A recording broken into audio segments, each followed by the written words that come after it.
नमस्कार सांग मैंने आज मुझे कथा चाहूँगी जे आम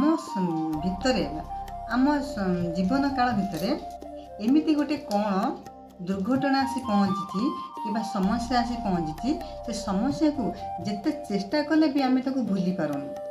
जिते अफर्मेसन कहले भी मन में हो पार जिते आम ग्राटिट्यूड लिखुचे भी आम भूल पारूँ बारंबार से जिनस आमको दुर्बल कर पकाउे आम मनर भावना को भांगी दौर आम आगू बढ़ापी आमको पछक टाणी दौर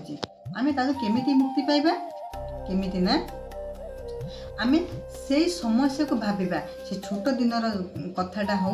आमको जो जिनसा आमको दुर्घटना करैथिला बा आमको से नेगेटिविटी को टाणी कि आमको बहुत टर्चर करथिला से दिनटा को मन पकेबा से छोट दिनर समयटा हो कि आम यही समयटा हो ताको आम मन पकई तादरू बाहर करवा 5टा भल जिनस ताको आम ग्राटिट्यूड अर्थरे लिखा जे से दुर्घटना आम जीवनर मोड़ को बदलला आम तार कौन शिखिले से शिखा जिनसटा आम 5टा दैनंदिन लिखा आम एमती जब 21 दिन लिखा 21 दिन भितर आम तादू कौन शिखिले आम जीवन भितर आम कौन से काम करला आम सेटा जापर तापर आमको ऑटोमेटिक खुशी आसब आम सफलता आड़ को जापर आम सब ऊर्जावान हो रहा आम से नेगेटिव को मन पकईबानी ऑटोमेटिक सी आम भितर से दूरे रही जय माता।